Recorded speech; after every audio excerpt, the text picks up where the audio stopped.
हम लोगों ने लास्ट क्लास में देखा था, थोड़ा सा रिकॉल करते हैं। कैपेसिटेंस और कैपेसिटेंस हमने देखा था कि कैसे कैलकुलेट करते हैं। तो एक मेजर फॉर्मूला था Q बाई वी, यही मेजर फॉर्मूला है Q बाई वी। यानी कि यहाँ का डेटा अगर मेरे पास आ जाए तो किसी भी चीज़ का कैपेसिटेंस निकल सकता है। अब ये डेटा कहाँ से आएगा?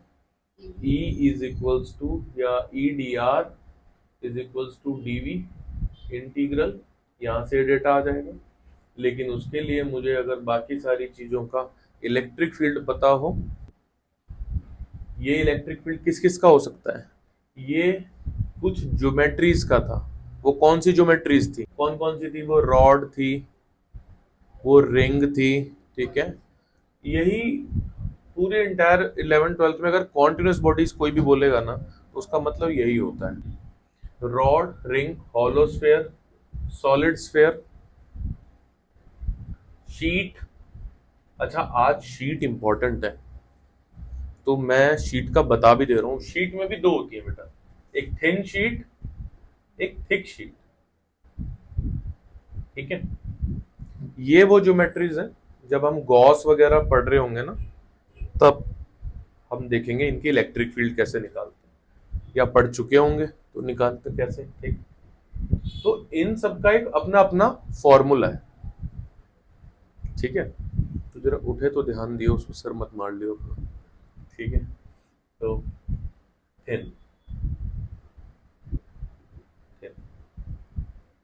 ये सबके डेटा अगर आपको मालूम है वहां रखो, उन सबका कैपेसिटेंस निकालो। हमने एक का किया था, किसका किया था? हॉलो स्फेयर का किया था, और हमने उसको नाम दिया था आइसोलेटेड कंडक्टर का कैपेसिटेंस, जिसका फॉर्मूला निकला था 4 पाई एप्सिलॉन नॉट ये कैपेसिटेंस है। किसका कैपेसिटेंस है ये?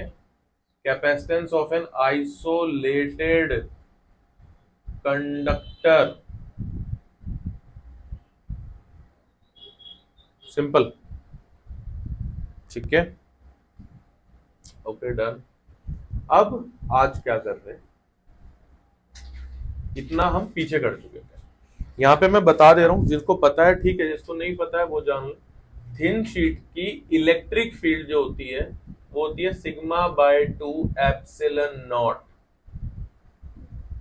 इसका यूज आज होगा, सिग्मा बाय 2 एप्सिलॉन नॉट,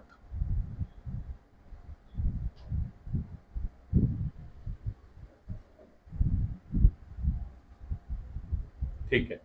अब मेन हेडिंग इसके बाद रहेगी, हमने पिछली बार एक चीज देखी थी कि मैं एक चार्ज को एक कंडक्टर के अंदर लेके जा रहा था, स्टोर करवा रहा था। तो मैंने कहा था कि एक कंडक्टर एक चार्ज स्टोर कर रहा है, इनडायरेक्टली वो एक पोटेंशियल एनर्जी स्टोर कर रहा है, क्योंकि मुझे टफनेस हो रही थी ले जाने में। तो हेडिंग ये डालेंगे, पोटेंशियल एनर्जी या एनर्जी, एनर्जी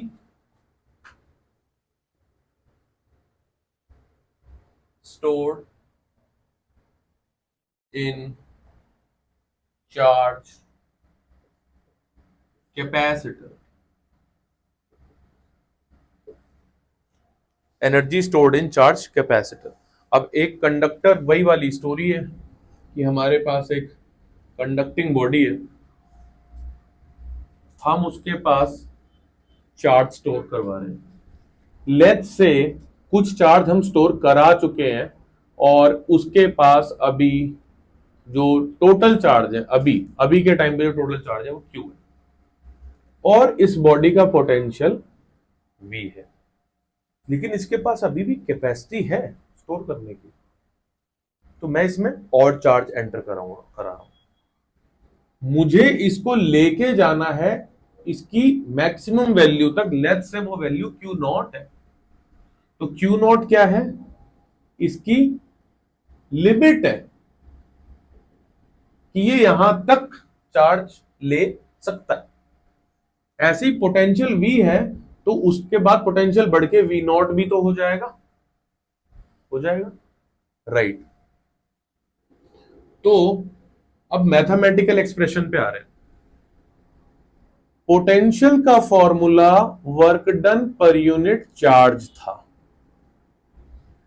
ये फॉर्मूला पीछे से आ रहा है, चैप्टर 2 के फर्स्ट हाफ से फॉर्मूला आ रहा है, राइट। क्या क्या जब मैं हर बार फोर्स लगा रहा था तो हर बार मुझे एक ही फोर्स लगाना पड़ रहा था एक जैसा, या उससे ज्यादा उससे ज्यादा उससे ज्यादा, यानी फोर्स कांस्टेंट नहीं था, मेरा फोर्स कांस्टेंट नहीं था। और अगर मेरा फोर्स कांस्टेंट नहीं है तो मेरा वर्क डन कांस्टेंट नहीं है। और जब कोई चीज कांस्टेंट नहीं होती तो वो वेरिएबल होती है, और जब कोई चीज वेरिएबल होती है तो कैलकुलस का इस्तेमाल किया जाता है, डिफरेंशिएशन का, इंटीग्रेशन का इस्तेमाल किया जाता है।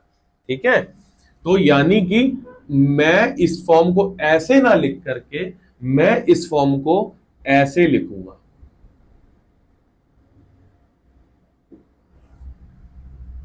ये मैंने रीजन बताया कि मैं ऐसे क्यों लिखूंगा।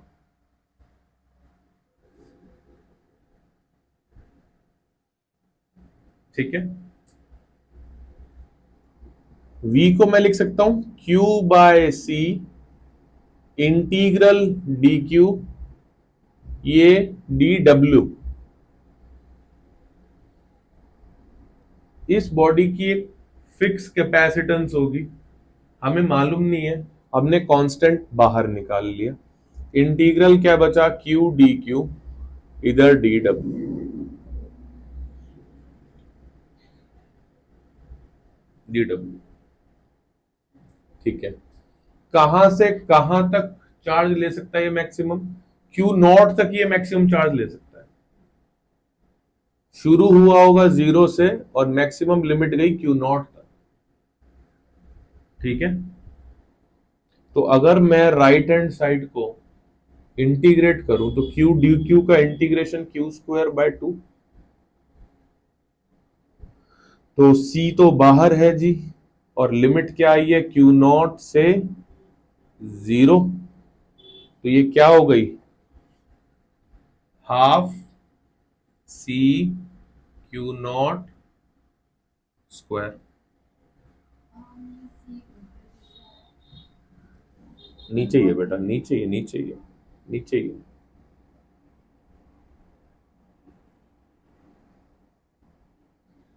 नीचे ही है, ये ऊपर ऐसे नहीं आ सकता, लिखने में मिस्टेक हुई है। ठीक है,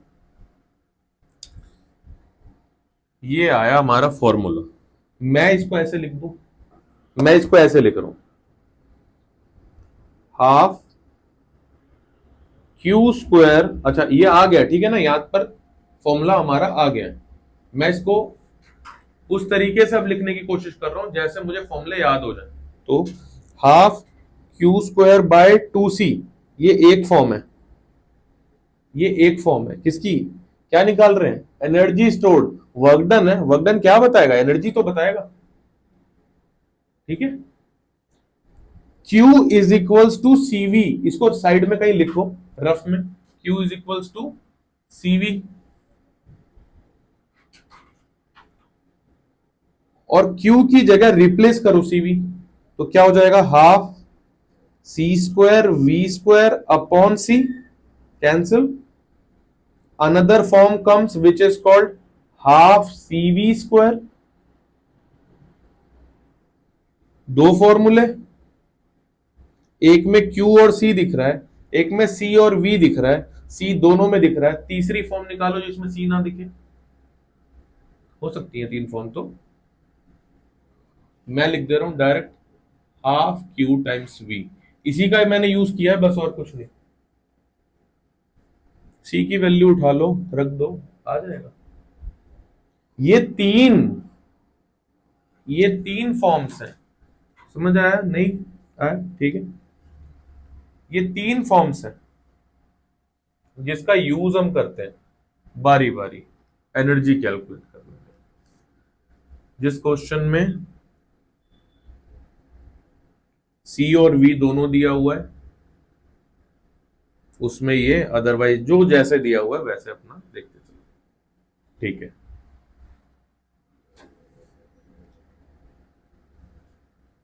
डन।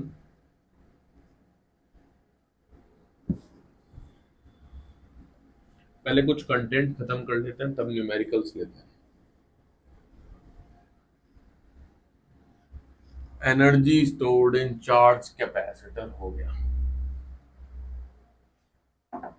अब next heading, redistribution of charge, important topic. Redistribution of charge. ठीक है, कहने का क्या मतलब, एक हमारे पास दो कंडक्टर्स अलग अलग आइसोलेटेड, आपस में इन दोनों का कोई कांटेक्ट नहीं है। लेट्स से एक का नाम ए और एक का नाम बी। इसके पास चार्ज Q1 है, इसका इसकी कैपेसिटी C1 है, इसका पोटेंशियल V1। लेट्स से इसके पास चार्ज नंबर में Q2 है, इसके पास कैपेसिटी C2 है और इसके पास पोटेंशियल V2 है। अज्यूम करते हैं ये गिवन है कि V1 is greater than V2। एक अजम्पशन लेके चलना पड़ेगा। ऐसा मानते हैं कि V का पोटेंशियल हाई है V2 से, तो ये अज्यूम करके चल रहे हैं हम पहले से ही, क्या V1 is greater than V2, तो यानी A का पोटेंशियल हाई है B से। और अगर ऐसा है, अगर V1 is greater than V2 है, अगर मैं सेकंड केस में, अब मैं क्या कर रहा हूं, अब मैं इनके बीच में एक वायर कनेक्ट करा दे रहा हूं। अब अगर इनके बीच में वायर कनेक्ट कराऊंगा तो चार्ज का फ्लो शुरू हो जाएगा। और चार्ज हमेशा 10th में पढ़ा है आपने, कहां से फ्लो करते हैं, higher potential to lower potential. कब तक फ्लो करेंगे, जब तक पोटेंशियल इक्वल ना हो जाए। तो चार्ज फ्लो करना शुरू करेंगे टिल टिल कब तक, जब तक V1 is equals to V2 ना हो जाए। इतनी स्टोरी समझ आ रही है? ठीक है, इसमें से जो जैसा भी है लिखते चलेंगे साथ साथ।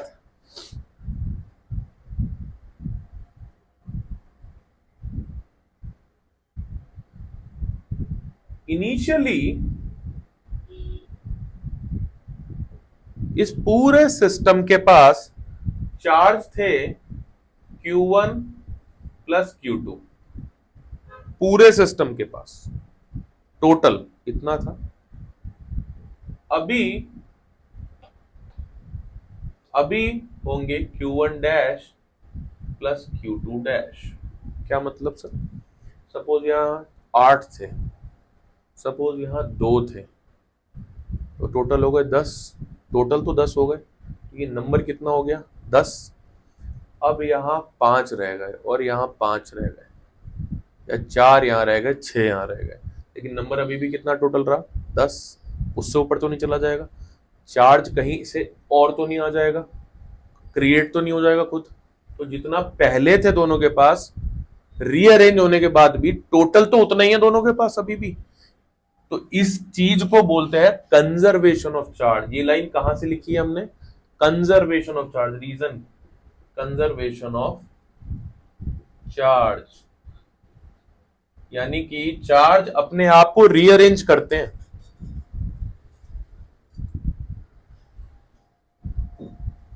चार्जेस अपने आप को रीअरेंज करते हैं, ठीक है। C1 V1, C2 V2, C1 V। Y V1 क्यों नहीं लिखा सर आपने, क्योंकि अब पोटेंशियल सेम हो गया है। ये आफ्टर कनेक्टिंग ऑफ वायर है, ये बिफोर कनेक्टिंग ऑफ वायर है।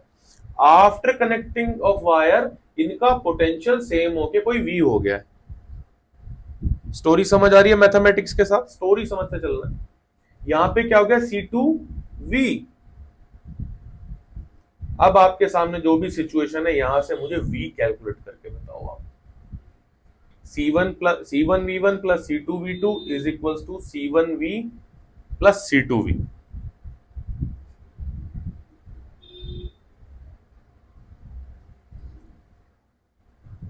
C1V1 उधर, C2V2 उधर, अपॉन V कॉमन निकाला C1 प्लस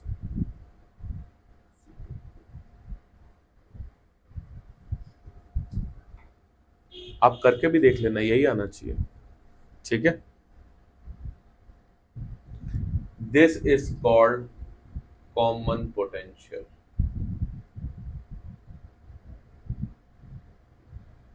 लास्ट 3 साल से ये टॉपिक बोर्ड का फेवरेट बना हुआ है, 3 से 4 साल से, ठीक है।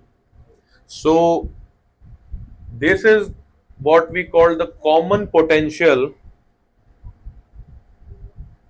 This is what we call common potential.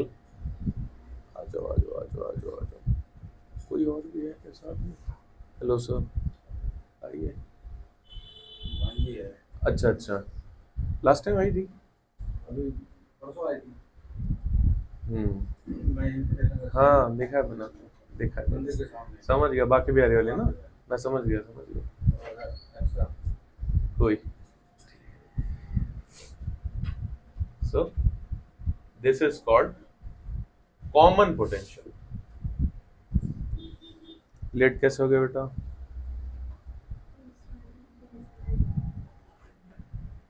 तो मतलब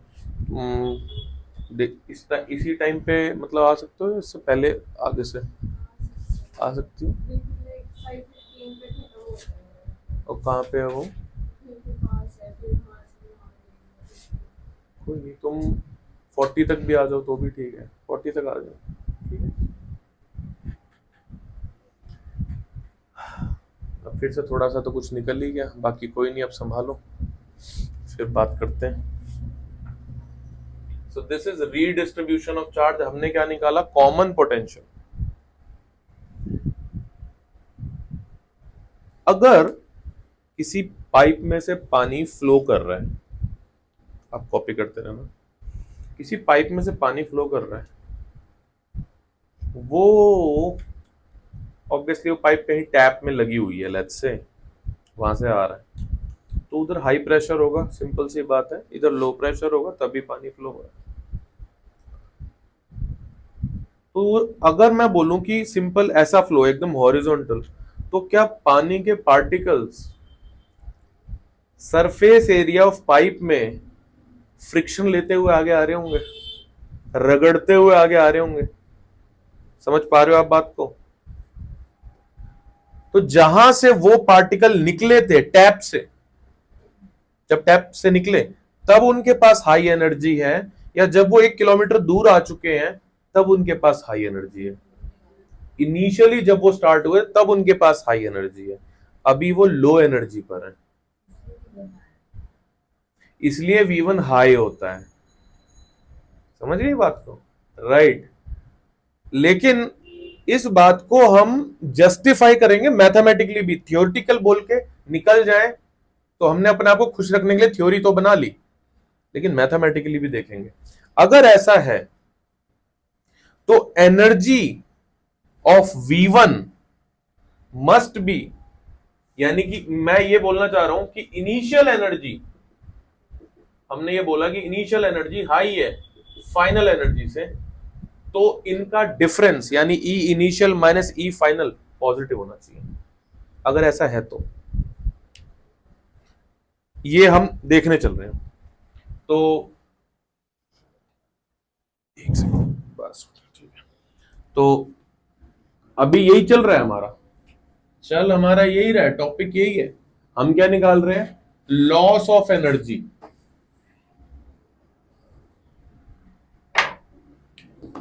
loss of energy,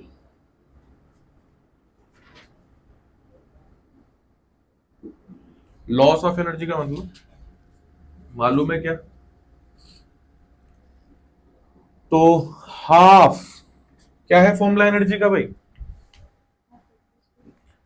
E initial, पहले मैं ऐसे लिख दूं, E initial minus E final. Initial का फॉर्मूला क्या? Half C1 V1 square plus half C2 V2 square, अलग अलग थे ना।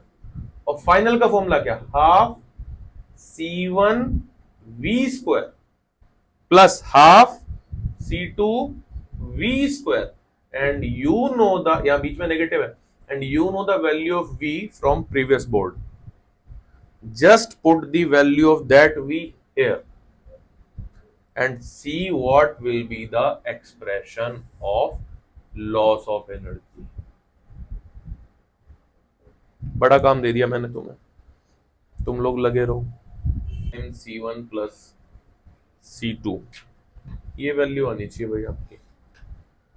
देखो क्या कॉमन निकाला है, क्या नहीं निकाला है मैंने इसमें से। मैंने पिछले पेज से जो v की वैल्यू आई है वो यहाँ पे रखी है बस, और बस मैंने पुट कर दिया है इस पूरे में।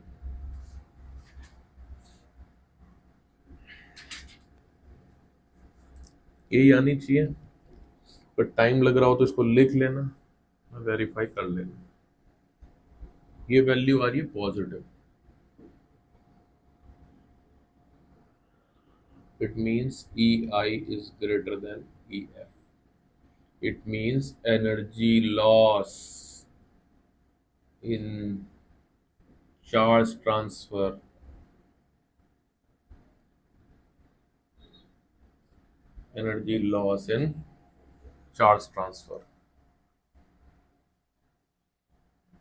एक्सप्रेशन तक पहुंच जाओगे, कर लेना, कोई बात नहीं।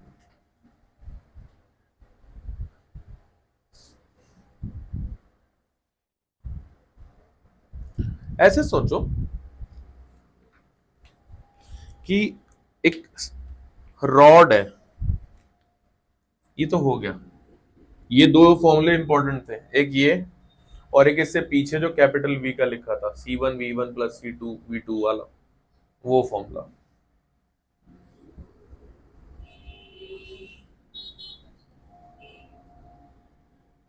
लिख दूं दोबारा, बताऊंगा अभी स्टार कर ले, मैं भी बता देता हूँ, पूछ लिया मुझसे।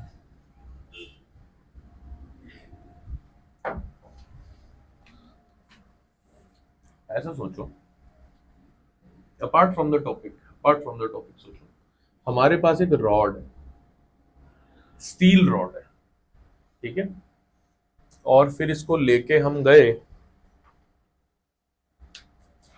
जो फॉर्जिंग वगैरह करते हैं ना, फॉर्जिंग जो लोहे को, स्टील वगैरह को, तो हमने देखा कि उसने किसी तरह इस रॉड को स्प्रिंग की शेप दे दी। अपने गाड़ी में नीचे झांक के देखना, टायर के साथ पूरी बॉडी में ये कनेक्ट होता है स्प्रिंग ऐसे, ठीक है, सस्पेंशंस बोलते हैं उसको। टायर के खाली टायर में हो जाएगा तो चलेगा कैसे? टायर से थोड़ा साइड में एक्सल के साथ कनेक्ट होता है, ताकि आप बैठो आराम से तो ब्रेकर आए तो आपको कंफर्ट फील हो। और भी तरह के सस्पेंशंस होते हैं, but we are not discussing automobile here, वो भी कभी पढ़ना हो तो छोड़ो। तो उससे ये बना दिया हमने,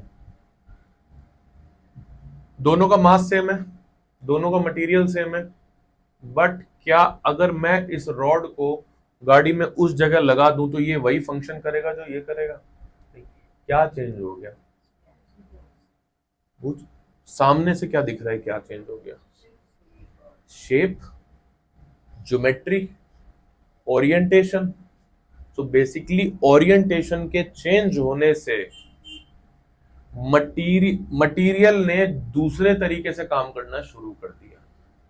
कुछ चेंज नहीं हुआ, मटीरियल वही है, मास भी उतना ही है, बट परफॉर्मेंस चेंज हो गई। इसीलिए बोलते हैं आपकी ओरिएंटेशन बहुत कुछ डिपेंड करती है, इसलिए बोलते हैं सीधा बैठ के पढ़ा करो, समझते हो? योगा करते टाइम देखो लोगों की स्पाइन स्ट्रेट होती है। अब तो लेट के भी पढ़ाई कर लेते हैं, ऐसा कुछ नहीं है, लेकिन जब कुछ उससे जा नहीं रहा होता है बॉडी में, ओरिएंटेशन बहुत मैटर करती है। देखो चीज का ओरिएंटेशन चेंज होने से उसकी प्रॉपर्टी चेंज हो गई है, हमने कुछ भी चेंज नहीं किया, दैट इज फिजिक्स, और वो भी फिजिक्स ही है, वो नेचर है। अब इसी तरीके से हम क्या देखने जा रहे हैं कि कैपेसिटेंस का फॉर्मूला क्या पढ़ा था हमने? 4 पाई एप्सिलॉन नॉट आर। सी किसके लिए, ये एक ही बॉडी के लिए पढ़ा था हमने, आइसोलेटेड कंडक्टर या फिर स्फेयर बोल दो, ठीक है, आइसोलेटेड कंडक्टर, ये हम लास्ट क्लास में पढ़ा था। और हमने वहां से देखा था कि कैपेसिटेंस की किस चीज की प्रॉपर्टी है, रेडियस यानी कि ज्योमेट्रिकल प्रॉपर्टी है। ये बात दिमाग में आ रही थी इसलिए मैंने यहाँ पे बता दिया, लिख दिया। अब हम सिंपल जा रहे हैं। अच्छा, इन जो टॉपिक अभी पढ़े हैं ना, इसके ऊपर न्यूमेरिकल्स है, तो ये न्यूमेरिकल्स अभी एक साथ देखेंगे, पहले थोड़ा खींच लेते हैं कंटेंट। अभी तक हम कैपेसिटेंस कैपेसिटेंस कर रहे हैं। आपने रेजिस्टेंस सुना है, आपने रेजिस्टर सुना है, दोनों में डिफरेंस क्या होता है?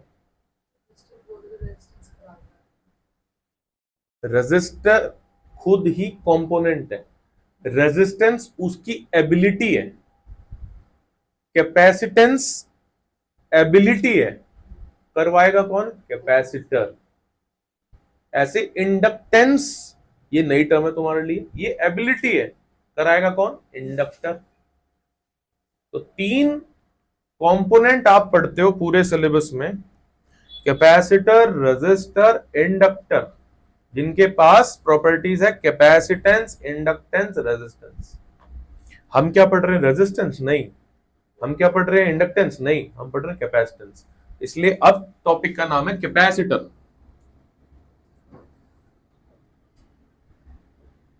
कैपेसिटर्स।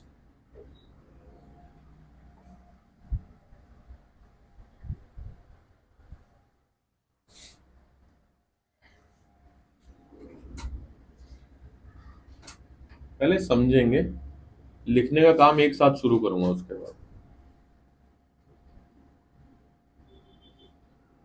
ये 2 थिन प्लेट्स हैं, ठीक है, ये इनके बीच का डिस्टेंस d है। प्लेट के एरिया सेम होने चाहिए, मटेरियल सेम होना चाहिए, उस पर कोई क्वेश्चन नहीं है। एरिया ए है। ये जो भी अरेंजमेंट है, ये बेसिकली हमारे घर पे पड़ी हुई कोई भी 2 मेटल की प्लेट्स हो सकती है, ठीक है ना, और कुछ भी नहीं किया। हमने क्या किया उसके बाद, इसको उठा करके एक बैटरी से जोड़ दिया। जोड़ा है, यहां तक कोई दिक्कत? ये पॉजिटिव है, इसके पास ये न्यूट्रल है। न्यूट्रल होने का मतलब क्या है? इसके पास इक्वल पॉजिटिव इक्वल नेगेटिव, ये पॉजिटिव है। मूव कौन करते हैं? पॉजिटिव चार्ज या नेगेटिव चार्ज, है ना। वो तो थ्योरी पुरानी है कि पॉजिटिव चार्ज, ये तुम्हारा कंफ्यूजन बना रहेगा क्वेश्चन, है ना। लेकिन यहां हम करंट नहीं पढ़ रहे हैं। करंट जब पढ़ेंगे ना, वहां ये क्लियर करना दोबारा एक बार कि ये पॉजिटिव वाली थ्योरी आ रही थी, नेगेटिव होता क्या है, फंडा जो भी है। हालांकि उसका रीजन ये है कि आज के टाइम में हमारे पास सॉफ्टवेयर है कि एक वर्ड को रिप्लेस करना बहुत आसान होता है। जब एक बार पॉजिटिव हर जगह छप गया किताबों में, ये भी एक रीजन है कि रिप्लेस करना मुश्किल था। लेकिन करंट इलेक्ट्रिसिटी में इसका और एग्जैक्ट रीजन पढ़ेंगे, यहां पे नहीं। यहां पे मैं सिर्फ इतना देख रहा हूं कि यहां पर पॉजिटिव टर्मिनल्स के पास पॉजिटिव चार्ज बहुत ज्यादा है। इलेक्ट्रॉन का मास बहुत हल्का होता है पॉजिटिव चार्ज से, 10,000 टाइम्स, यू नो, बताया हुआ है, लेकिन कोई बात नहीं।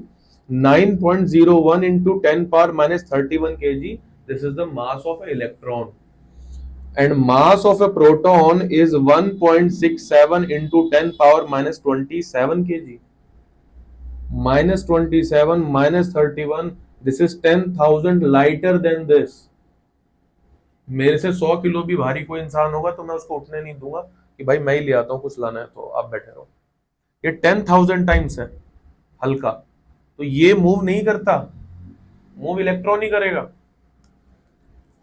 अब तुम्हारे दिमाग में और क्वेश्चन आएंगे कि सर प्रोटॉन तो सर न्यूक्लियस के अंदर होता था सर, ये यहां कैसे आ गया? आ रहा है ये सब डाउट? मेरे चैनल पे प्लेलिस्ट में एक अलग प्लेलिस्ट है जिसका नाम है कंसेप्चुअल डाउट सीरीज।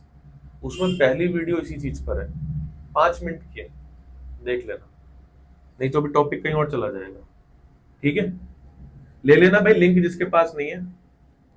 पॉजिटिव, अब नेगेटिव इलेक्ट्रॉन्स यहां आना शुरू होंगे, ये इलेक्ट्रॉन्स यहां आना शुरू होंगे। तो एक इलेक्ट्रॉन अगर इस एक नेगेटिव आएगा तो एक पॉजिटिव खत्म, एक और नेगेटिव आएगा तो एक पॉजिटिव खत्म, और नेगेटिव आएगा तो खत्म, ऐसे खत्म होते जा रहा है। ये खत्म होता जा रहा है, नेगेटिव यहां से आना शुरू हो रहा है, तो यहां क्या बचेगा? पॉजिटिव। बहुत बढ़िया, एक पॉजिटिव यहां दिख गया हमें, एक और पॉजिटिव दिख गया। अब ये आते जा रही है, प्रोसेस एक साथ चल रहा है, ये आ रहा है, ये खत्म होता जा रहा है, यहां पॉजिटिव बढ़ते जा रहे हैं। अच्छा, ऐसा हो नहीं रहा है क्या? मैं ऐसा बोल सकता हूं कि जितने तेजी से पॉजिटिव यहां खत्म हो रहे हैं उतनी तेजी से यहां बढ़ते जा रहे हैं? हो तो यही रहा है, लेकिन हाँ इन दोनों में कोई कनेक्शन वैसे नहीं है। वो तो ये हमें कनेक्शन पता है क्या हो रहा है, पर जैसे जैसे ये न्यूट्रलाइज होता जा रहा है वैसे वैसे बढ़ता जा रहा है। किस टाइम ये एकदम खत्म हो जाएगा, एकदम फुल हो जाएगा? जिस टाइम ये एकदम खत्म हो जाएगा। क्या तभी तक ये फ्लो चल सकता है? जब यहां पॉजिटिव खत्म होगा, यहां के इलेक्ट्रॉन यहां के करेंगे क्या? बात समझ आ रही है? मैं भी इसका लिखने को तुम्हें 3 से 4 मिनट टाइम दूंगा, इसलिए पहले समझ लो पूरा।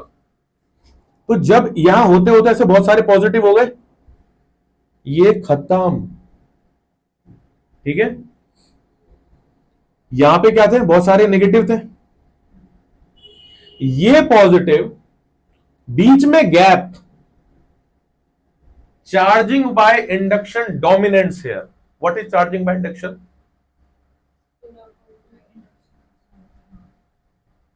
ठीक है ना, जैसे चूहे को पकड़ना हो तो ऐसे छोटा सा वो कुछ दिखाते हैं खाने पीने की चीज, तो चूहा आ जाता, फंस जाता है।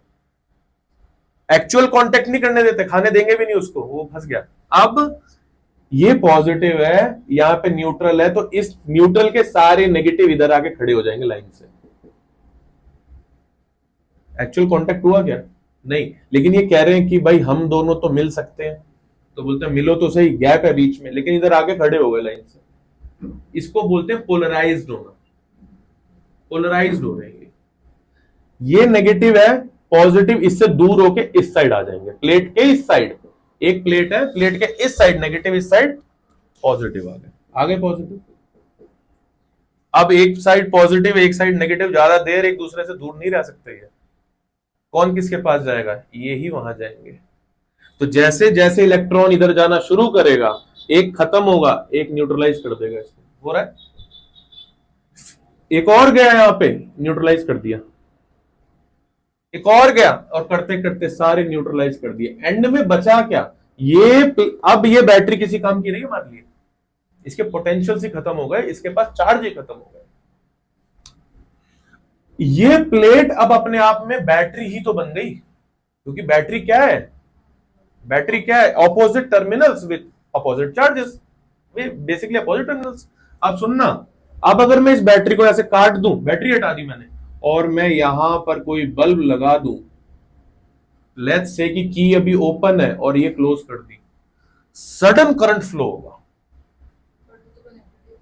कौन दोनों कनेक्ट? अब ये क्या कर दिया? बैटरी हटा के क्या कर दिया हमने? कनेक्शन बिठा दिया।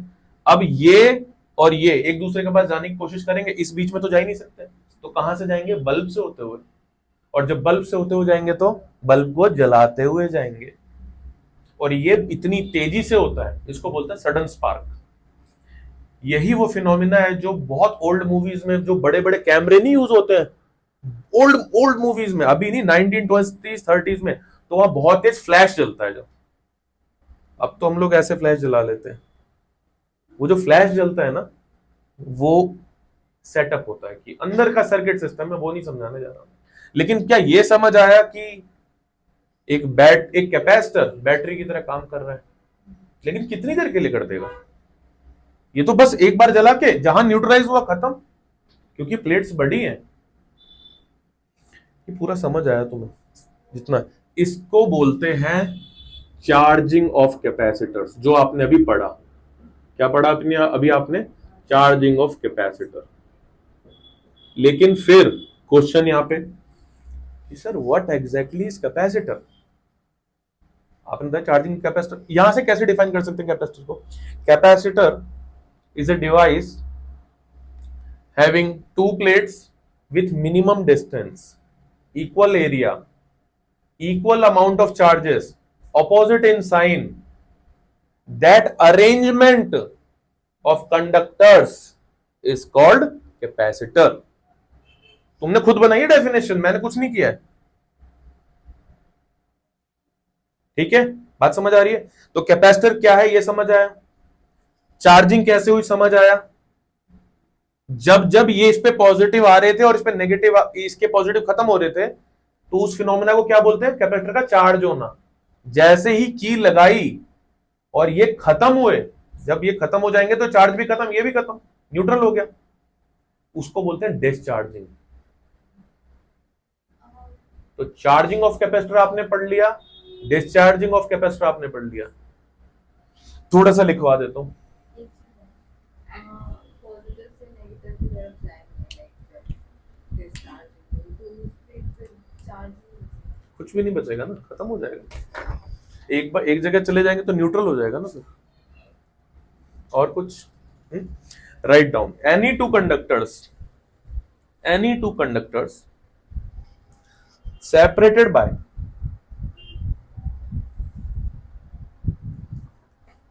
an insulator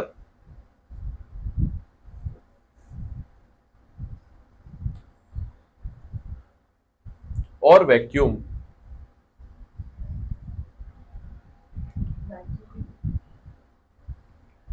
form a capacitor, FORM, form a capacitor. Next bullet point, each conductor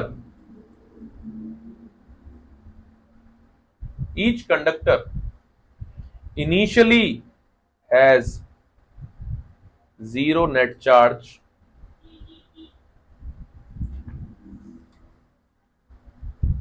then electrons are transferred from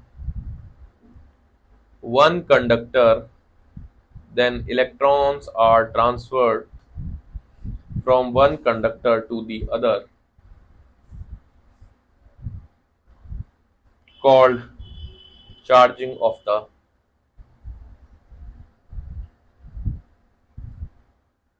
capacitor.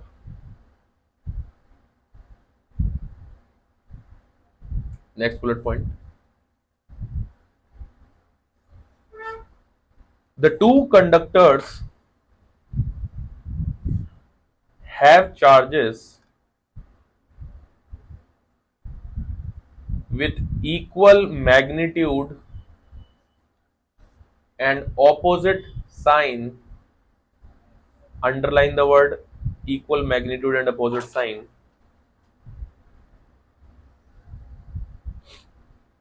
Comma random, and the net charge on the capacitor as a whole remains zero. Sorry. Remains zero. Full stop. Next point, when we say that a capacitor has charge Q, we mean that the conductor at higher potential has charge plus Q, and the conductor at lower potential has charge plus Q, and the conductor at lower potential has charge minus Q.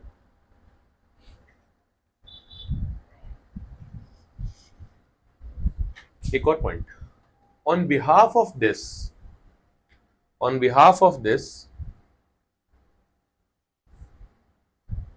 there are three type of capacitors.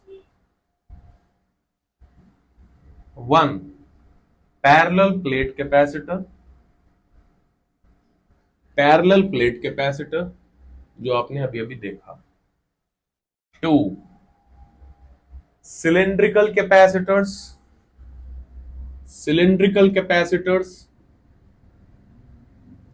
Three, spherical capacitors.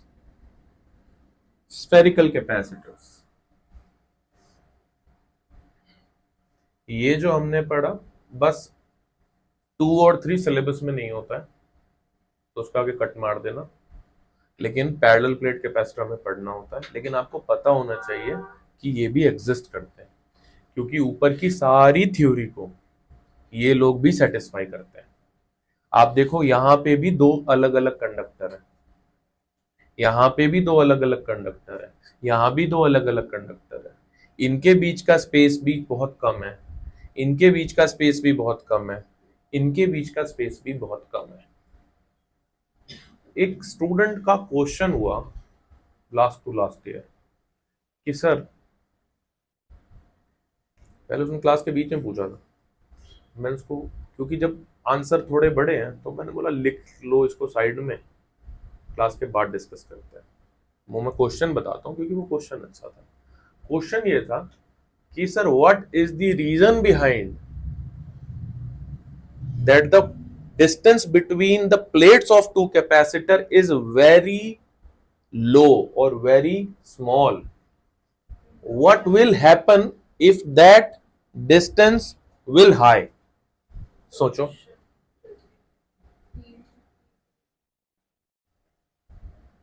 Impressive. और कोई बात नहीं, उधर से field का जवाब आया, इधर से इंडक्शन का जवाब आया. इस चीज को थोड़ा सा देखते हैं.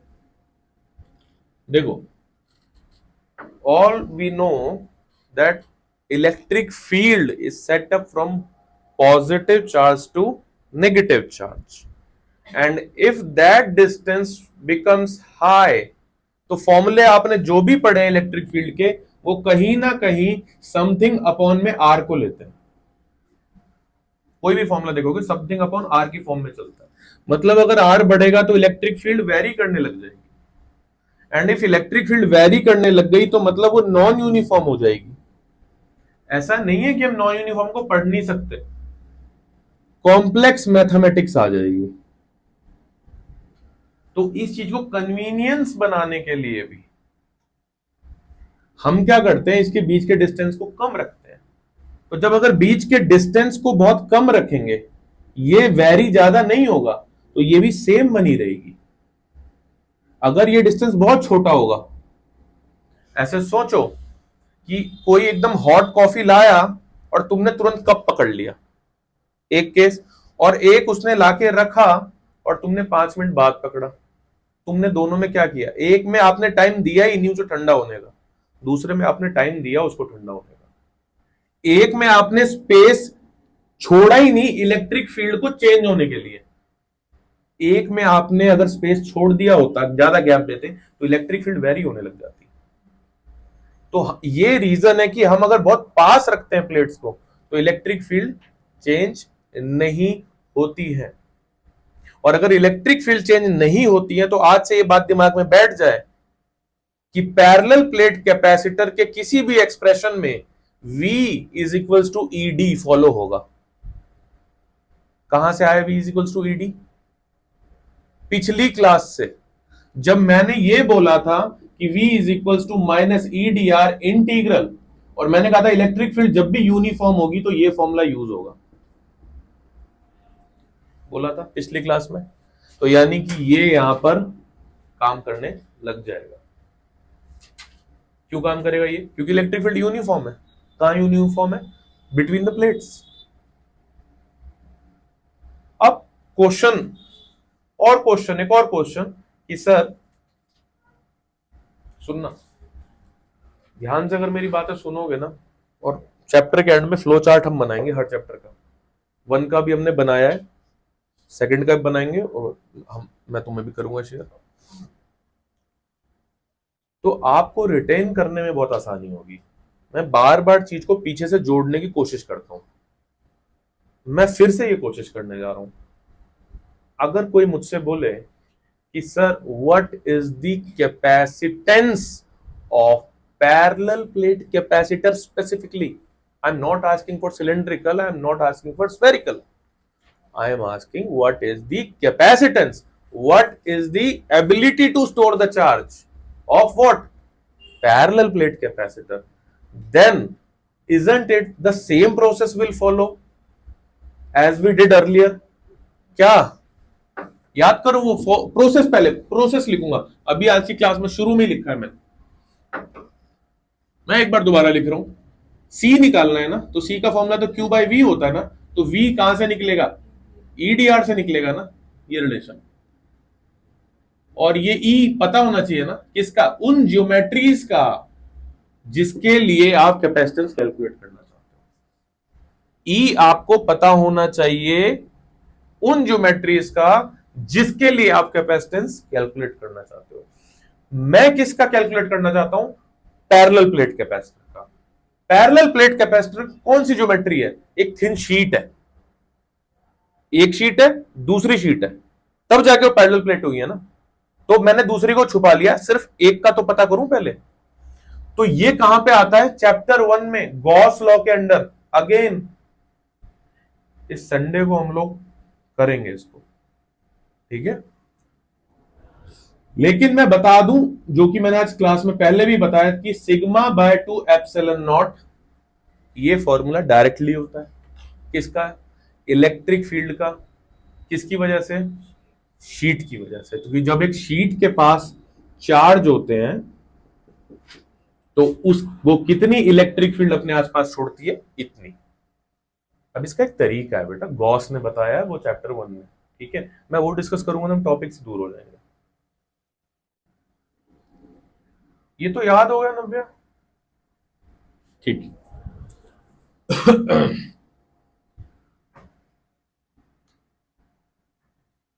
तो हेडिंग डालेंगे capacitance of A parallel plate capacitor. मैंने प्रोसेस बता दिया आपको। Capacitance of A parallel plate capacitor.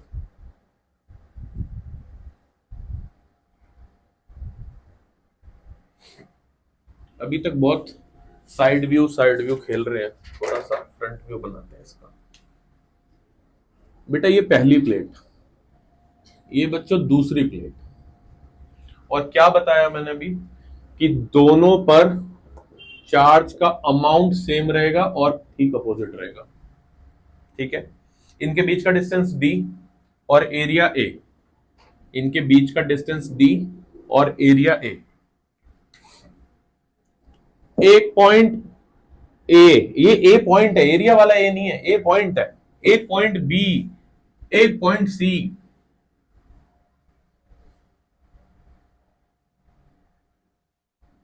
DPS 45 का last two last year pre board में आया हुआ क्वेश्चन है ये, जो बता रहा हूँ, यूज करता रहता हूँ क्वेश्चन पेपर बच्चों में। क्या था? बस यही दे दिया था और बोला था कि ए बी सी की इलेक्ट्रिक फील्ड्स बताओ या कमेंट करो। लेट्स सी, ये पॉजिटिव है ना, ये नेगेटिव है, बीच में स्मॉल डिस्टेंस दी है, ये डी स्मॉल है। मैं दोबारा बोल रहा हूं, क्योंकि ये स्मॉल नहीं होगा तो आंसर चेंज हो जाएंगे। क्यों चेंज हो जाएंगे वो तुम पूछ सकते हो। ए पर देखो, पॉजिटिव, हमेशा पॉजिटिव से फील्ड अवे जाती है, नेगेटिव की तरफ जाती है। तो इस पॉइंट पर इसकी वजह से फील्ड इधर जाएगी। मैं इसको प्लेट 1 बोल दूं, इसको प्लेट 2 बोल दूं, तो प्लेट 1 की वजह से फील्ड इधर जाएगी और प्लेट 2 अपनी तरफ खींच रहा होगा।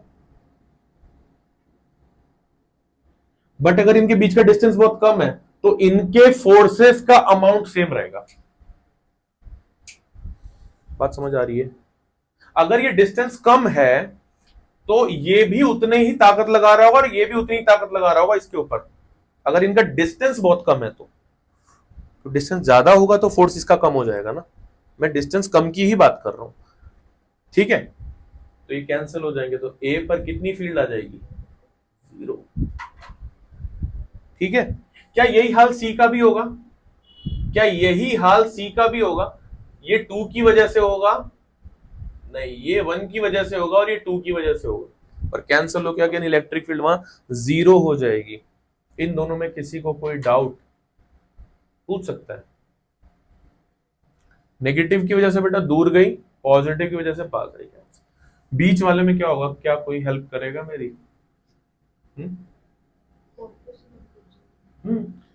इस पर इसकी वजह से क्या होगा इधर, यानी बिकॉज ऑफ वन प्लेट। इसकी वजह से क्या होगा? Because of second plate. कितनी है इलेक्ट्रिक फील्ड इसकी वजह से? सिग्मा बाय 2 एप्सिलॉन नॉट, एक शीट की वजह से तो इतनी थी, फिर एक और शीट की वजह से है sigma by 2 epsilon not, 2 sheet है ना, दोनों ऐड होके कितनी हो गई? Sigma by epsilon not. याद करो क्या बोल रहा था कैपेसिटर के लिए, एवरीथिंग शुड बी सेम। तो electric field at point B कितनी आ गई? Sigma by epsilon not. अब होल्ड करना बच्चों, जरा होल्ड करना कि अब प्रोसेस याद करो, ई निकालने के बाद क्या करना है? वी निकालना है। वी को कहां पुट कर देना है? क्यू बाई वी में। क्या निकल जाएगा? निकल जाएगा, यही करने जा रहा हूं। क्या निकल गया? ई निकल गया। ई निकल गया इस अरेंजमेंट का। कई बार अरेंजमेंट का सीधा नहीं निकलता, इस तरीके से निकलता है। निकल गया अरेंजमेंट का ई। अब V is equal to E D, उठा के डालो यहां पे इस फॉर्मूले को, sigma by epsilon not into D. Sigma क्या होता है बेटा? Charge upon area. Any doubt in this? No. Q by A epsilon not into D. ये क्या आया? V। V कितना है? ये। इस V को उठा के कहां डाल दूं? C is equals to Q by V। डालो बेटा इसको जरा, यहां पे डालो। क्या आ जाएगा? ऊपर A एप्सिलॉन नॉट और नीचे Q इंटू डी। Q से Q कैंसल, क्या आंसर आया? Epsilon not A by D. Do not forget this formula. 3 star मारो यहां पे।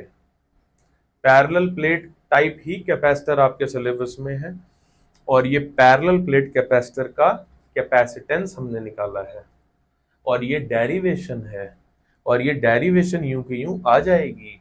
इस नाम से derive the expression for parallel plate capacitor and tell something few comments on this. ऐसे कुछ करके बोल देंगे, सिर मत खुजलाना, ये कर देना। और जब भी कोई डेरिवेशन करना करा करो ना, तो स्कूल को में तो थोड़ा इंप्रेशन चाहिए। मैं और बाकी तो जहां पे खाली क्वेश्चन करने हैं, जहां पे नहीं करना उसका भी तो अपना तरीका है, बट स्कूल में करने के लिए फिगर्स, मैथ्स, थोड़ी सी थ्योरी, ये 3 चीजें एक साथ रहनी चाहिए। अगर आपने किसी एक को गायब करके बाकी 2 पे डोमिनेंट हुए ना, तो इंप्रेशन गलत जाएगा।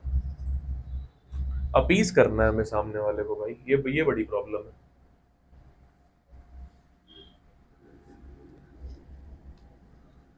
ठीक है, बहुत बढ़िया। अच्छा एक बात बताओ, C इज इक्वल्स टू कितना है? Epsilon not A by D, यही आया ना? स्कूल में यहीं तक करना। अब जो बता रहा हूं वो एड टू नॉलेज। यहां पे लिखना n minus 1 epsilon not A by D. एक अगले बॉक्स में लिखना, अगले बॉक्स में y n is the total number of plates, n is the total number of plates। कल को इस तरह की 5 प्लेट लगा के दे दी ना नीट में, एग्जाम में, कहीं इस फॉर्मूले में डाल देना। अगर 1 2 3 4 5 प्लेट लगा के दे दी कहीं एमसीक्यूज में, तो यहीं पे डाल दो n की जगह 5। अभी भी देखो, अभी भी सेटिस्फाई हो रहा है, 2 प्लेट है ना, 2 minus 1 1 epsilon not A by D. Make sense? Make sense? बहुत बढ़िया।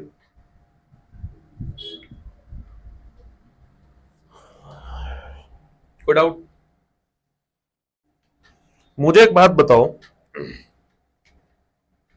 हमने लास्ट क्लास में डिस्कस किया, या ये कैपेसिटी है, आपकी भी पढ़ने की कोई कैपेसिटी है, किसी की खाने की कैपेसिटी है, किसी की फाइट करने की कैपेसिटी, किसी की किसी चीज की।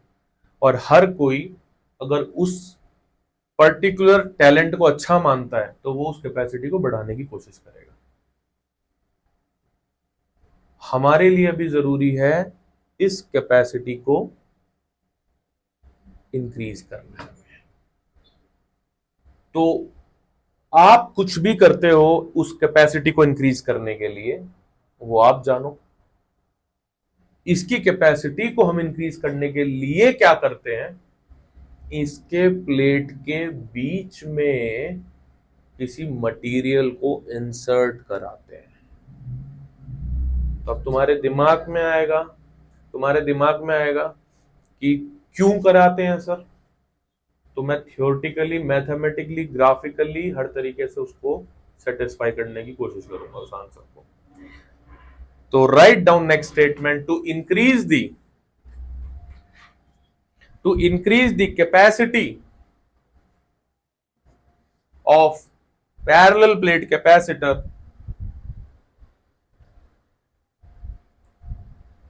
we generally used insertion of dielectric materials.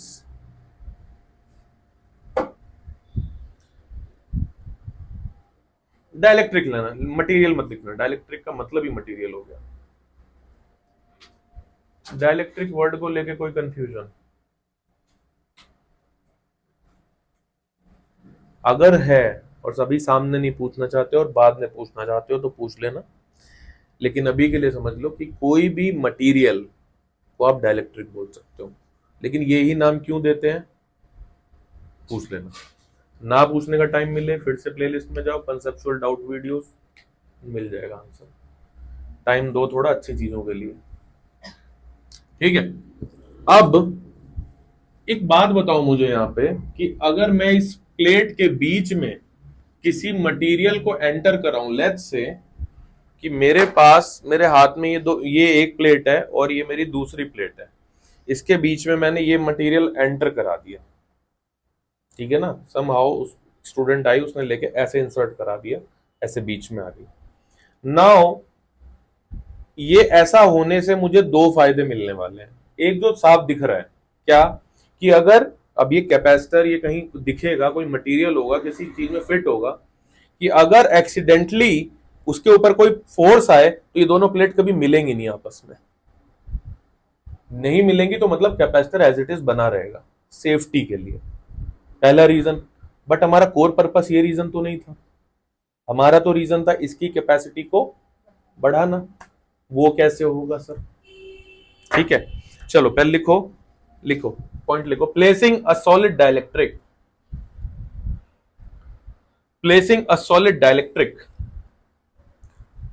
serves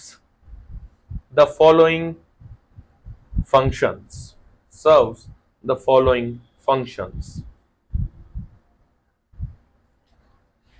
पहला, maintaining two large metal sheets, maintaining TWO2 large metal sheets at a very small separation,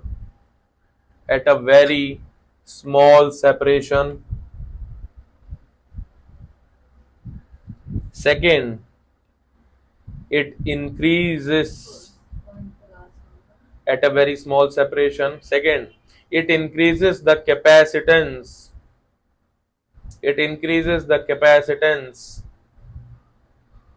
Of a capacitor.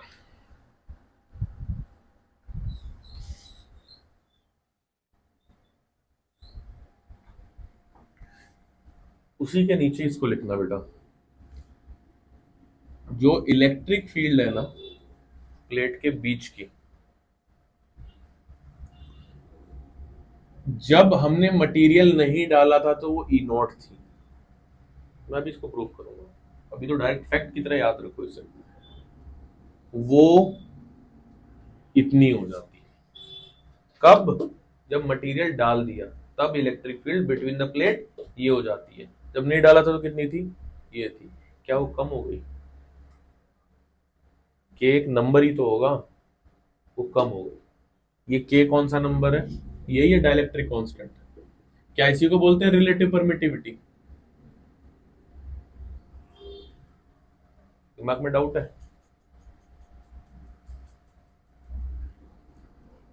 Class के बाद पूछना जिसको डाउट है जरूर। Dielectric constant, relative permittivity, basically nothing but epsilon m by epsilon not. अब इससे ज्यादा मैं दूर कहां चला जाऊं? v is equals to E D ना, d कांस्टेंट तो v proportional to e, right? if e reduces by k times then v also reduces by k times. If e reduces, v reduces, then c is equals to q by v. If v reduces then c increases. हर जगह e electric field दिखा रहा है। मैंने theory में answer दे दिया तुम्हें, अभी theory लिख, इसके ऊपर थ्योरी लिख सकते हैं। रिलेटिव परमिटिविटी क्या होता है, डाउट है बेटा? अभी इतना समझो कि किसी मटेरियल की ये एक फिक्स वैल्यू है। अगर इस प्लेट के बीच में वुड होगा तो वुड की ये फिक्स वैल्यू होगी, स्टील होगा तो स्टील की फिक्स वैल्यू होगी। ये यहां क्या कर रही है, ये तुम्हारा डाउट रहना चाहिए। तो ऐसा लिख के क्वेश्चन मार्क डाल लेना कहीं, स्पेशली पेज के सबसे ऊपर वो जो खाली स्पेस होता है ना, वहां पे अपने डाउट्स लिखा करो मेजर पेंसिल से। तो ये बात समझ आई? डायरेक्टली देखो, भाई मैं ना थ्योरी में गया ना मैं ज्योमेट्रिकल रीजंस पे गया, मैं सीधा मैथमेटिक्स पे गया और साफ दिख रहा है कि के इंट्रोड्यूस करने की वजह से सी बढ़ रहा है। अब आप इसको थ्योरी में कन्वर्ट कर सकते हो। रिलेटिव परमिटिविटी इफ या dielectric constant if insert between the capacitor, then what will happen? Electric field reduces, potential reduces and capacitance increases.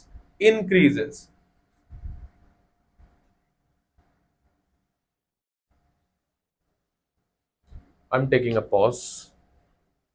पूछो, कुछ पूछना है किसी को? पूछो, खुल के पूछो। हाँ बोलो। ये वैक्यूम में क्यों होती है? एक बात बताओ, जब हमें पता चल चुका है कि जब दो प्लेट के कॉम्बिनेशन को कैपेसिटर बोलते हैं, और कैपेसिटर ने बनाया क्यों, दो प्लेट को जोड़ी क्यों? कैपेसिटी, चार्ज को स्टोर करने के लिए। और अब हमें पता चल चुका है कि चार्ज की स्टोर की कैपेसिटी बढ़ाते कैसे हैं। तो यानी प्रैक्टिकल आंसर क्या है कि हमेशा उसके बीच में कोई मटेरियल रहेगा, वो खाली नहीं रहेगा। वो तो हमने पढ़ने के लिए स्टार्टिंग में पढ़ा, हमने समझने के लिए सबसे पहले पढ़ा कि दो प्लेट के बीच में कुछ नहीं है। लेकिन एक बात बताओ, जब आपको पता चल चुका है कि आपका जो सोल पर्पस है कैपेसिटी, वो बढ़ती कैसे है, तब आप इतने पे काम करोगे? इसके बीच में जो वैक्यूम रहेगा उस पे काम करोगे? नहीं। तो प्रैक्टिकल ये है, लेकिन वो पढ़ने के लिए तो वहां से शुरू करना था। नहीं समझ आया? और पूछो बेटा। इस तरह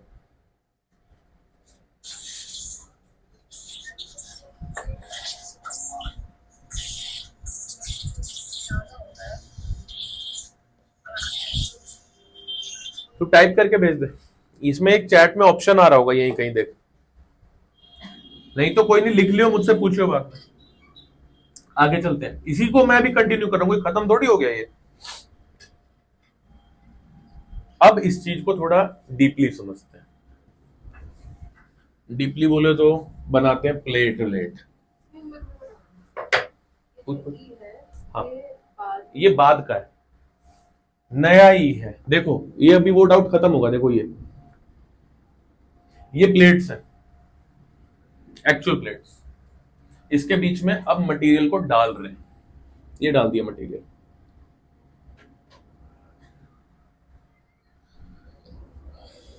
तो ये positive positive positive, negative negative negative. क्या इस बात में ये डाउट है कि अगर ये पॉजिटिव होगा, सुनना, ये जब मटेरियल नहीं था बाहर था, ये मटेरियल नहीं था बाहर था, तो यहां से यहाँ इलेक्ट्रिक फील्ड जा रही थी 10 यूनिट। कितनी जा रही थी 10 यूनिट। मैं उसको नाम दे देता हूं, लेट्स से ई नॉट। जब ये नहीं था तब कितनी जा रही थी ई नॉट। अब सुनना, मैं ये मटेरियल ला के प्लेट के बीच में रख दिया मैंने, तो ये पॉजिटिव है तो इधर नेगेटिव आ जाएंगे, नेगेटिव आ जाएंगे, नेगेटिव आ जाएंगे, इधर नेगेटिव, पॉजिटिव पॉजिटिव पॉजिटिव आ जाएंगे। मैं इंटेंशनली ये काम कर रहा हूं कि मैं यहां के चार्ज को ज्यादा दिखा रहा हूं और यहां के चार्ज को कम दिखा रहा हूं नंबर में। अब आप पूछो क्यों, कि क्यों आपने ऐसा किया?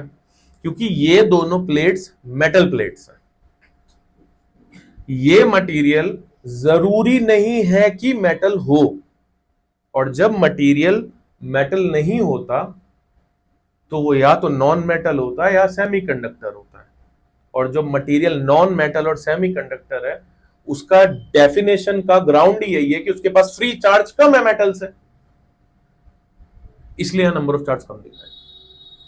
तो अभी मैं इनसे कम नंबर ऑफ चार्ज है यहां पे, लेकिन है तो जीरो तो नहीं है तो अगर ई नॉट या सब लेट्स से 10 इधर जा रहा था तो इनने भी अपनी इलेक्ट्रिक फील्ड यहां सेटअप करी। लेट्स से ये इलेक्ट्रिक फील्ड 2 यूनिट है, तो 10 जा रही थी तो 2 कैंसिल हो गई, अब कितनी जाएंगी 8 जाएंगी। इसीलिए मैंने बोला था इलेक्ट्रिक फील्ड रिड्यूस होती है, इलेक्ट्रिक फील्ड रिड्यूस होती है। तो इसके अंदर इलेक्ट्रिक फील्ड जो जा रही थी लेट्स से ई, तो क्या बोलूं, जो नेट इलेक्ट्रिक फील्ड है, जो नेट इलेक्ट्रिक फील्ड जो उधर जा रही है वो क्या है, ई नॉट माइनस ई।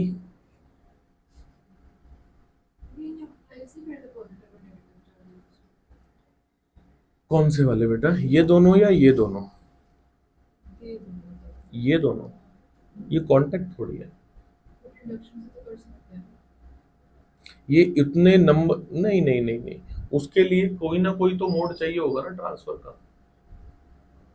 लिख ले बेटा, तेरे को अगर नहीं सेटिस्फाई हुए तो लिख ले। ये कई बार क्लास के बीच में उतना स्पीड में बात हो सकता है समझ नहीं पा रहा होते, लेकिन आंसर तो करना जरूरी है। लेट्स से इसको नाम देते हैं ई आई, ई इंड्यूस्ड। तो ये क्या हो गया, ई इंड्यूस्ड। तो टोटल इलेक्ट्रिक फील्ड क्या है, क्या मैंने सही लिखा है? ये बात समझ आ रही है? ये कौन है जो पहले थे, ये कौन है जो बाद में आए हैं? टोटल कितना जाएगा यहां से, इतना जाएगा। इस ई को ई नॉट बाय के से साथ साथ हाथ चलाना, ई नॉट बाय के, तो यहां से E i is equals to E naught into 1 minus 1 by k. Check करो, ई आई, और इसको इधर भेज दिया मैंने, ई आई को यहीं रखा, इसको उधर भेज दिया और ई नॉट कॉमन निकाल लिया। ई को मैं चार्ज पर यूनिट ये सिग्मा बाय एप्सिलॉन नॉट लिख दूं, तो ये क्या है, इंड्यूस्ड होने वाले चार्ज। ये क्या है, टोटल जो पूरी प्लेट के चार्ज थे। आपको एक एक सिंबल का मतलब पता होना चाहिए, नहीं पता होता तो वहीं वहीं रुक जाना, कोई फायदा नहीं होगा लिखने का। एक एक सिंबल का मतलब पता होना चाहिए। ये क्या है बेटा, ये है अंदर वाली जो मटेरियल है उस पे जितने चार्ज है वो इंड्यूस चार्ज। ये क्या है बेटा, जो शीट है, जो एक्चुअल प्लेट है उसके नंबर ऑफ चार्ज है, charge per unit area basically. 1 minus 1 by k. खोलो इसको, ये किस में खुलेगा, charge per unit area, q induced by A epsilon not is equals to q total by A epsilon naught 1 minus 1 by k. A cancel, epsilon naught cancel. Basically क्या बचा, q I is equals to q into 1 minus 1 by k. क्यों लेके आया आप ये expression, क्या जरूरत थी? देखो देखना, जो मैं बोल रहा हूं सुनना उस बात को। जहां तक है कि स्कूल में नहीं करवाएंगे इतना ये वाला सेक्शन, मुझे नहीं पता क्यों, लेकिन सुनो बात, साफ पता चल रहा है कि जो इंड्यूस चार्ज है उसका amount actual charge minus something है। माइनस मतलब कम है, उतने से कम है। ये चीज का ये रियलाइज कराने के लिए कि यहाँ पे जो चार्ज इंड्यूस हुआ वो इससे कम थे।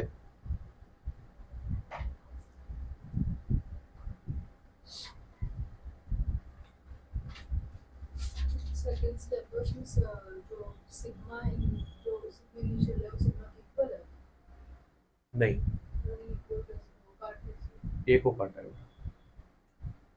Sigma is charge upon area, basic formula.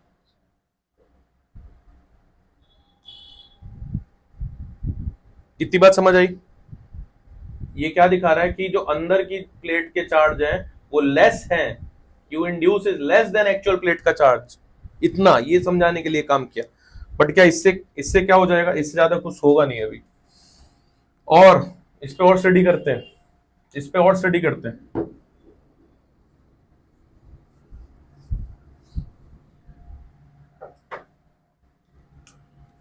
E is equals to E not by K, ये एक्सप्रेशन लिखा था अभी।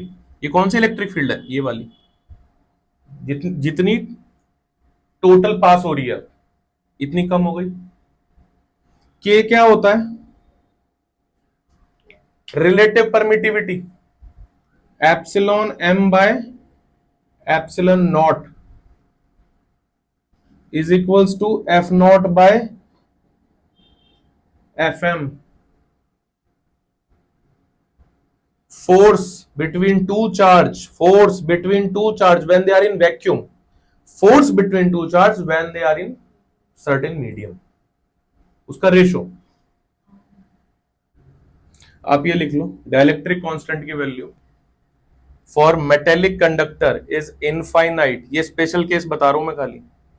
डाइलेक्ट्रिक कांस्टेंट की value for metallic conductor is infinite. Reason सुनो इसका, रीजन सुनो, रटो मत, कुछ भी मत रटो। अगर ये मेटल प्लेट होगी ना तो यहां जितने चार्ज थे ना नंबर में, उतने ही चार्ज यहां पर आएंगे इक्वल नंबर में। तो इधर नेगेटिव इधर पॉजिटिव। अब एक बात बताओ, यहां से 10 निकलेगी तो 10 कैंसिल हो जाएगी, तो इधर वाले चार्ज इस पे कोई फोर्स पहुंचा पा रहे हैं? खाली एक कोई पकड़ लो, अगर तुम्हें सिर्फ कूलम्स लॉ के अकॉर्डिंग देखने का मन है तो force between the medium is zero. If force zero then ये पूरा फॉर्मूला घूम के, अगर ये जीरो तो के इनफाइनाइट। के इनफाइनाइट फॉर व्हाट? जब ये मेटल है। कौन है ये? मेटल है। तब के लिए ये छोटे छोटे केसेस पूछे जाएंगे तुमसे। किसी को ये बात नहीं समझ आई वो दोबारा पूछे। सिंपल थी। लेकिन क्या ये केस तब रहेगा जब यहां पर मेटल के अलावा कोई और मटेरियल है? नहीं, तब नहीं रहेगा। ठीक है, तो ऐसे लिख लेना कि इतने पार्ट को इतने पार्ट को ऐसा क्लाउड करके लिख देना फॉर मेटल ओनली। अगर के इनफाइनाइट हो गया तो क्या मैं बोल सकता हूं कि ये दोनों सेम हो जाएंगे तो ये जीरो हो जाएगा। Is zero for metal. Confuse हो रही है तो पूछ बेटा। मैं सिर्फ अभी उसकी बात कर रहा हूं जब यहां पर कौन है? मेटल, कोई और मटेरियल नहीं है। उस केस में ये हो गया जीरो। यहां अटकी है क्या? यहां अटकी हुई है। यहीं से रुक जा, अब यहीं पर रुक। अगर ये दो प्लेट हैं, दो प्लेट छोड़ दें, दो चार्ज है, खाली दो चार्ज है, अगर इनके बीच में जितनी फील्ड यहां से यहां जा रही है इतनी यहां आ जाए तो ये दोनों फोर्स को एक्सपीरियंस करेंगे। ये फील्ड यहां से यहां कैसे आई? अगर बीच में मेटल सरफेस है तो ये सिर्फ तभी हो सकता है। क्यों हो सकता है सर तब? क्योंकि यहां जितना प्लस है यहां पे उतना ही बड़ा माइनस आएगा, और यहां जितना बड़ा माइनस है यहां उतना ही बड़ा प्लस आएगा। अगर ये मेटल है बीच में सिर्फ तब, मैं तब की बात कर रहा हूं। और अगर ये जीरो हो गया, फोर्स ही जीरो हो गया तो ये जीरो हो गया ना, और ये जीरो हो गया तो ये फॉर्मूला पूरा, ये वाला पूरा फॉर्मूला इनफाइनाइट हो गया। और ये किसका फॉर्मूला है? के का। तो के इनफाइनाइट किसके लिए डिफाइन है? मेटल के लिए। समझ आ रही है बेटा? ये तो ऊपर वाले फॉर्मूले से भी कर सकते हैं ना, हाँ कर सकते हो, इलेक्ट्रिक फील्ड बिल्कुल बिल्कुल बिल्कुल कर सकते हो, बिल्कुल कर सकते हो, कोई दिक्कत नहीं। ई जीरो हो गया अगर वहां पे, ये वहां पे आप रख दोगे सेम आ जाएगा, सेम आ जाएगा। ई अगर जीरो हो गया तो क्या मैं बोल सकता हूं कि जो चार्ज इंड्यूस, अब देख वही वही वाली बात कि इक्वल चार्ज इंड्यूस होंगे, तो क्या मैं बोल दूं जो चार्ज इंड्यूस हुए हैं वो टोटल चार्ज के बराबर है? बात समझ आ रही है? ठीक है। क्या आपने पढ़ा जब इनके बीच में मेटल रहेगा तो इसका बिहेवियर क्या होगा? क्या आपने पढ़ा कि अगर मेटल के अलावा कोई मटेरियल रहेगा तो ये कैसे बिहेव करेगा? पूछ आ गया।